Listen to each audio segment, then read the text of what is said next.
Hi, my name's Andy and you're watching Andy's Book Club.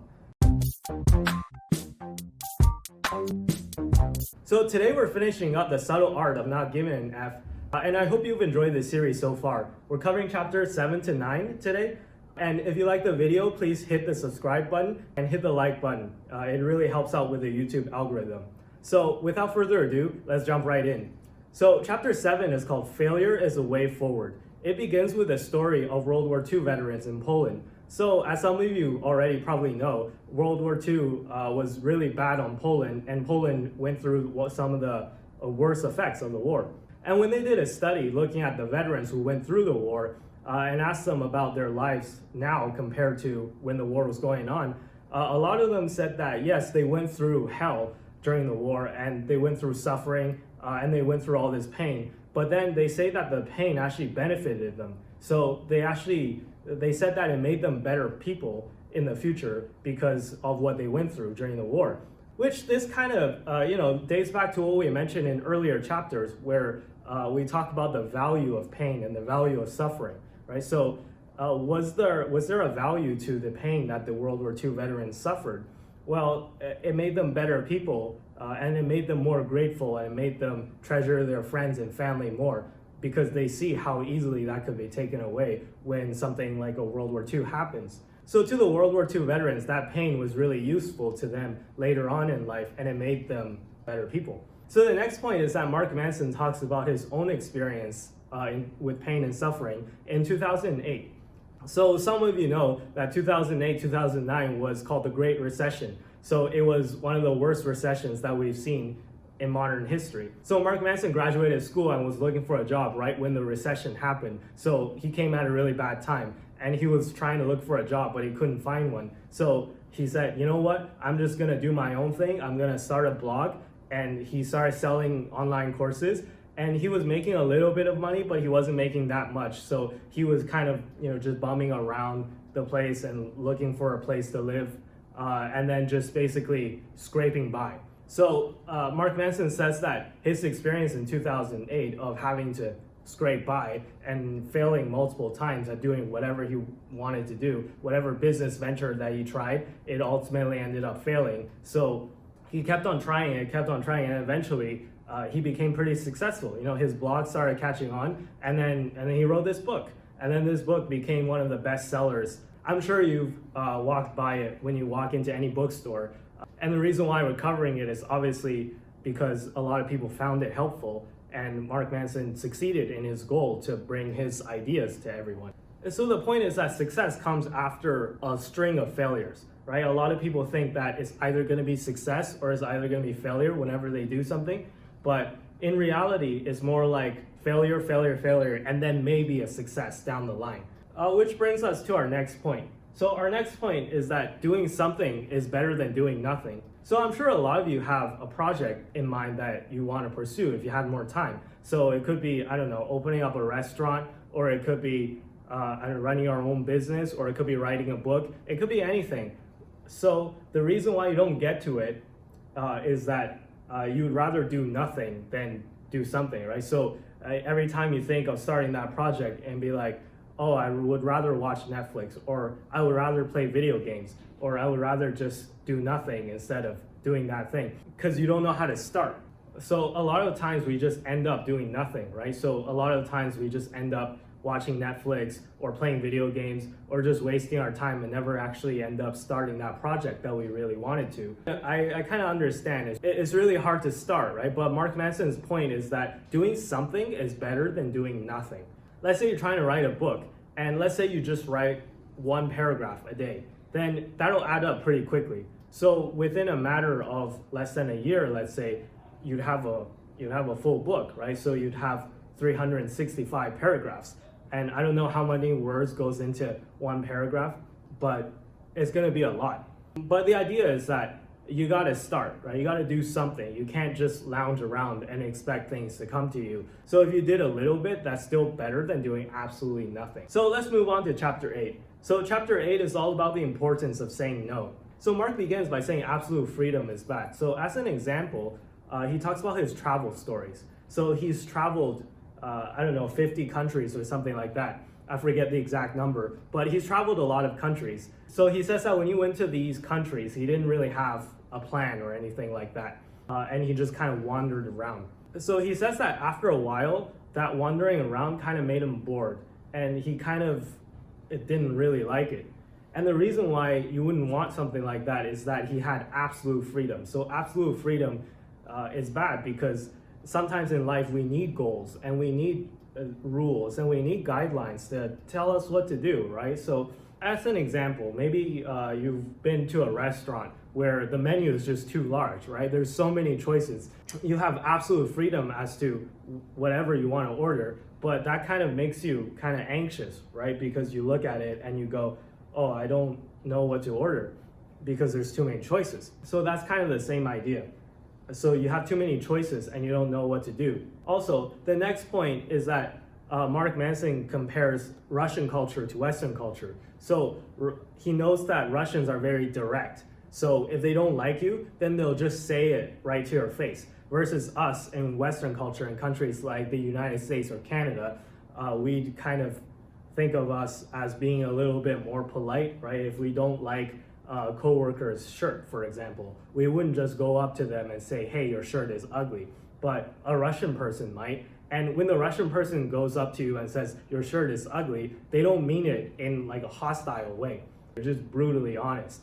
So that's kind of something that we lack in Western culture. And the bad thing about that is that if you're doing something wrong, or if you're messing up somehow and other people see it, in Western culture, people are less likely to tell you that you're messing up out of politeness or political correctness. So the next point is that whenever you choose to do something, you also are rejecting all of its alternatives.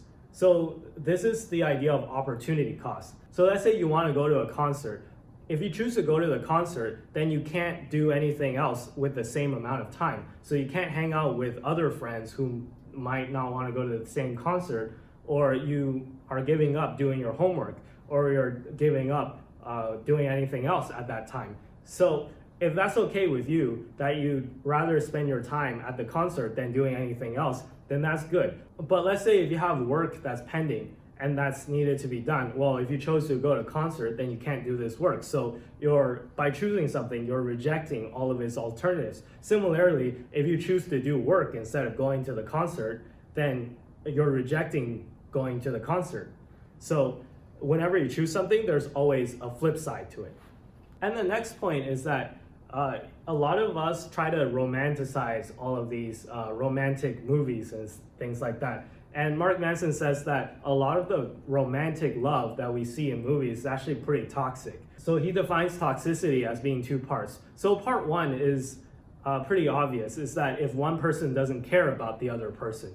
So that's obviously pretty toxic. And if you're in a relationship like that where your partner just doesn't care about you, then that would be a bad relationship. You would have a bad time.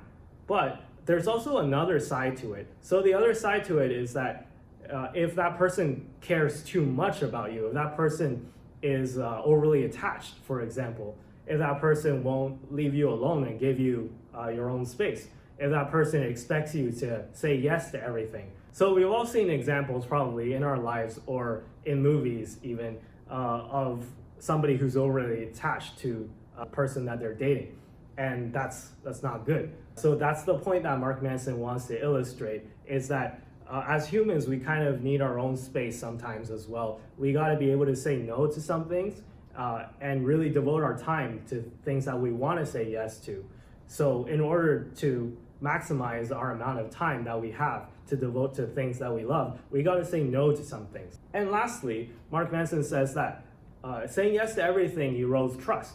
So what does he mean by this? Well, whenever you say yes to someone's request, you're sort of putting that thing above your own priorities. Let's say if a friend comes and asks you, oh, can you help me with this project? Or can you help me move?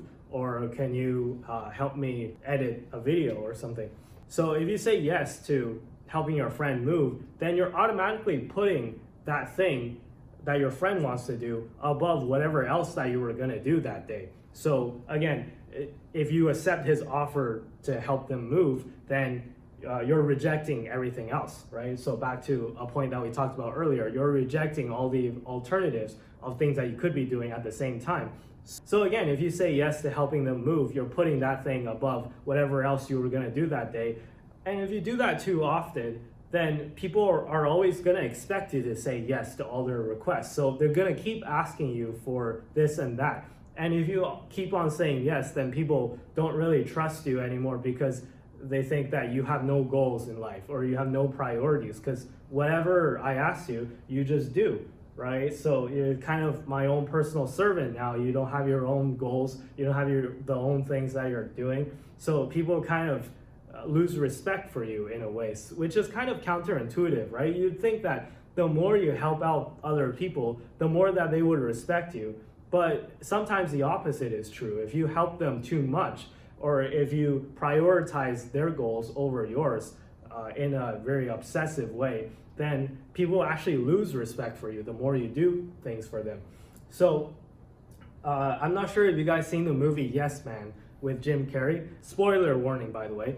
I recommend it if you haven't seen it. It's a great movie. So in the movie, essentially what happens is that Jim Carrey plays this character who says no to everything at first. And then one of his friends invites him to see a lecture. And then he goes to this motivational speaker in this big auditorium with a bunch of other people. And then the motivational speaker picks on him and says that, oh, I curse you to say yes to everything. And then he says yes to everything because he thinks that he has to say yes to everything. So then his life starts to improve a little at first. So as soon as he starts saying yes to everything, he gets opened up to new opportunities, right? Which is great. But the problem is that he says yes to too many things, and then that causes trouble for him down the line. So I won't spoil any more of the movie for you. You guys gotta go watch it. But my point is that saying yes to everything doesn't work, and saying no to everything doesn't work either. So the point of this chapter is that you gotta balance the two. And then finally, we move on to the final chapter of the book, chapter 9. It's called And Then You Die. So this chapter kind of opens up on a very sad story. It talks about Mark's friend Josh, who drowned when he jumped off of a cliff during a party.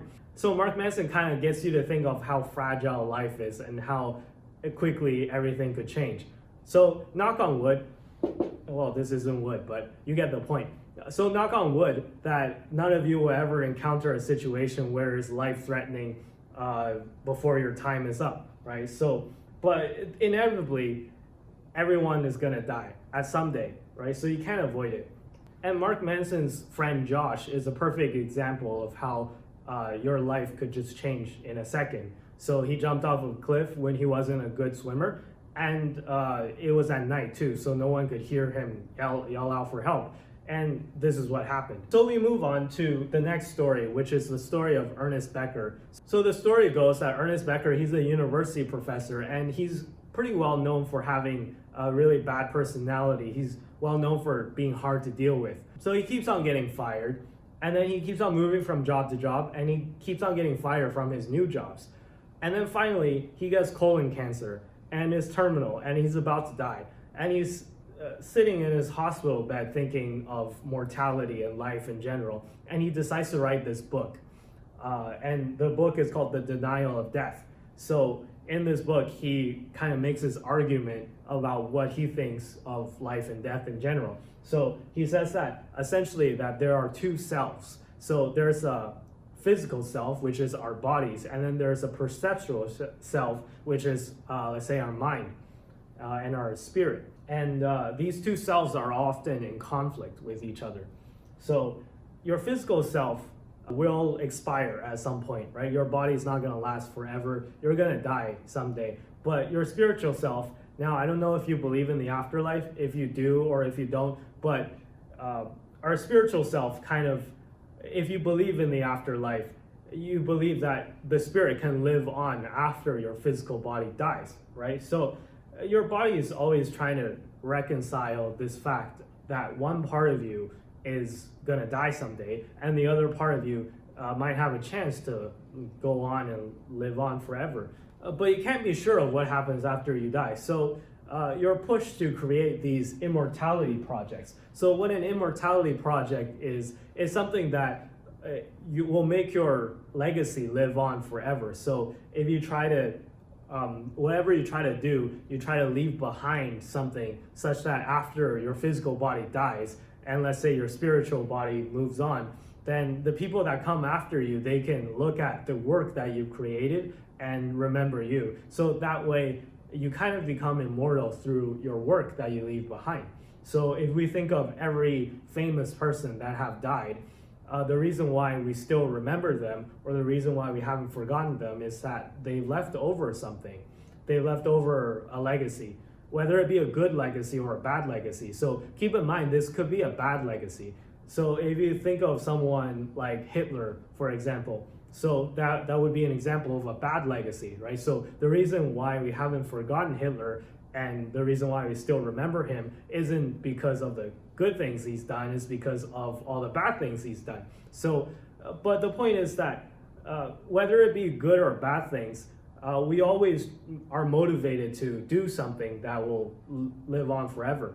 So that's kind of what motivates people to do good or bad things. So even bad things have the potential to live on for a very long time. So that's what kind of drives people to achieve a great amount of wealth or a great amount of power, is so that they can sort of leave their mark on earth until after they die. Anyways, that's according to the theory anyways. And finally, the last point is kind of just an observation. Now, I'm not sure if you would agree with this point or not. So Mark Manson says that the root of all problems is the fear of death. And people are having real trouble getting to terms with the fact that they're gonna die. So what does he mean by this? Well, if you think about it, the reason why we're sort of afraid of anything is that we have a finite amount of time and we have a finite amount of resources. Because if you're never gonna die, let's say, imagine that you're immortal and you're never gonna die. Well, if you go into a university exam and you fail the exam, then technically you have no reason to be anxious. Why? Because why do you want to pass the exam? You want to pass the exam so that you can get your degree. Why do you want to get your degree? You want to get the degree because you can get a good job. Well, why do you want a good job? Well, if you have a good job, then you can have a lot of money and raise a family properly. Or why do you want that? Because you have a limited time on earth and that you got to enjoy it. Or I don't know, maybe you want to leave kids behind when you die, or maybe you want to leave some sort of legacy, or maybe you want to enjoy your life before the tragic end. Whatever the case may be, is that it hinges on the fact that your time on earth is finite. So you don't have an unlimited amount of time. And if you did, then you wouldn't have to worry about failing the exam because you have an unlimited amount of time. You could just try again. You could spend an infinite amount of time in university and try an infinite number of tests until you pass.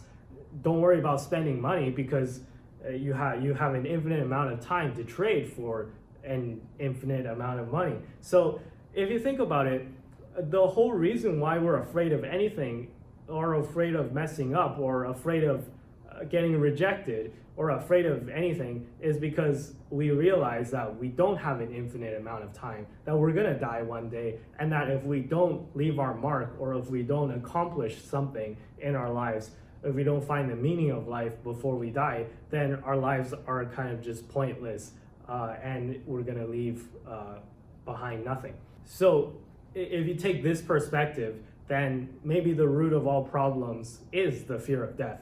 And to overcome this, all you have to do is accept the fact that you're gonna die. Now, easier said than done, of course, but that's kind of the last point that Mark Manson tries to make, is that that's the hardest thing to kind of accept, right? So we've always talked about how, remember the backwards rule, accepting a negative feeling generates a positive feeling. So accepting rejection, or accepting jealousy, or accepting anything negative will generate a positive feeling.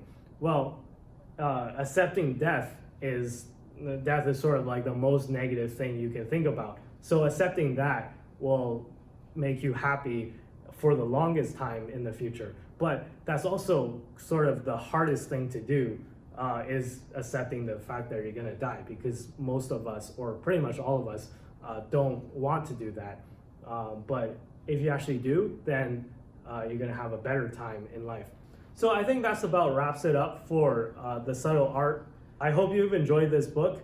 Now this is a pretty short book, so we covered it in just 3 short weeks. So be sure to leave down in the comments if you have any suggestions as to what book you want to see covered next. Again, be sure to hit the like button if you enjoyed this video and consider subscribing if you enjoy this series. Also, be sure to follow me on Twitter and Instagram. I'll leave the links down below in the description. And yeah, that has been The Subtle Art. Thanks, guys.